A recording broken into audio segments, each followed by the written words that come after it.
سلیمان کی غزل الغزلات اس کا پہلا باب اور اس کی 5ویں آیت۔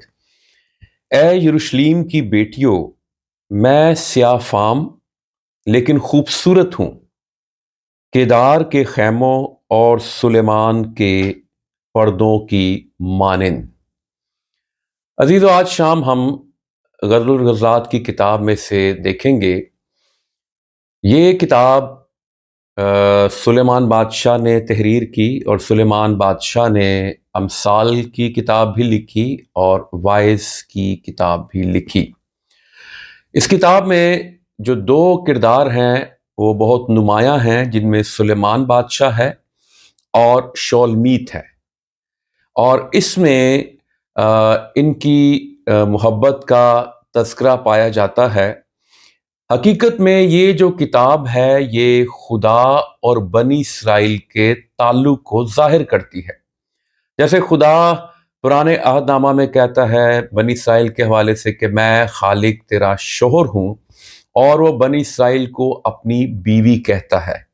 اور پھر اگر ہم نئے عہد نامہ میں آ جائیں تو یسوع مسیح ہمارا دلہا اور ہم یعنی کلیسیا اس کی دلہن ہیں۔ یہاں پر جو شولمیت ہے وہ یہ کہتی ہے کہ میں سیاہ فام ہوں، آئی ایم بلیک، میں خوبصورت ہوں، میں کالی ہوں، میں سیاہ فام ہوں، میں بلیک ہوں، لیکن میں خوبصورت ہوں۔ اور پھر آگے وہ 2 باتوں کا تذکرہ کرتی ہے، ایک تو وہ خیموں کا ذکر کرتی ہے اور دوسرا وہ پردوں کا ذکر کرتی ہے۔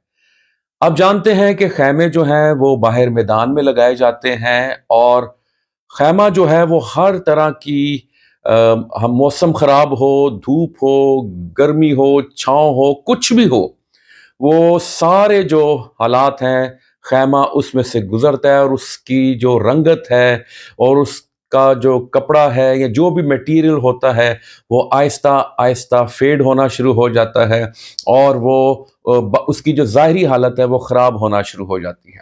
لیکن پردہ کیونکہ وہ کمروں کے اندر ہوتا ہے، اس لیے وہ بارش سے، وہ گرمی سے، وہ دھوپ سے، وہ ان چیزوں سے بچا رہتا ہے۔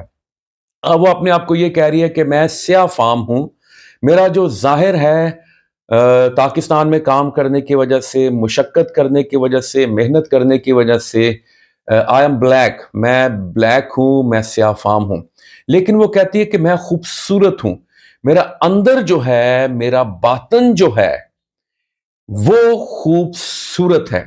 اور خدا جو ہے وہ ہماری ظاہری خوبصورتی کو نہیں بلکہ ہمارے اندر کی خوبصورتی کو دیکھتا ہے۔ وہ ہمارے ظاہر کو نہیں بلکہ ہمارے باطن کو دیکھتا اور اس کے مطابق ہمیں برکت دیتا ہے۔ آپ کی شکل و صورت جیسی بھی ہے، آپ کا قد کاٹ جیسا بھی ہے، آپ کی کیا تعلیم ہے، آپ کا فیملی بیک گراؤنڈ کیا ہے، آپ کون ہیں، آپ کہاں سے آئے ہیں، آپ کالے ہیں، گورے ہیں، ان پڑھ ہیں، جاہل ہیں، چھوٹے ہیں، لمبے ہیں، جو بھی آپ ہیں، لیکن خدا آپ کے اندر کو، آپ کے باہر کو نہیں، آپ کے اندر کو دیکھ کے، آپ کے باطن کو دیکھ کے آپ کو برکت دیتا ہے۔ پھر سموئیل کی کتاب اگر ہم دیکھیں، پہلا سموئیل اس کا 16واں باب اور اس کی 4 آیت سے پڑھیں۔ اور سموئیل نے وہی جو خداوند نے کہا تھا کیا اور بیت لحم میں آیا۔ تب شہر کے بزرگ کام تھے، وہ اس سے ملنے کو گئے اور کہنے لگے تو صلح کے خیال سے آیا ہے؟ اس نے کہا صلح کے خیال سے میں خداوند کے لیے قربانی چڑھانے آیا ہوں، تم اپنے آپ کو پاک صاف کرو اور میرے ساتھ قربانی کے لیے آؤ۔ اور اس نے یسی کو اور اس کے بیٹوں کو پاک کیا اور ان کو قربانی کی دعوت دی۔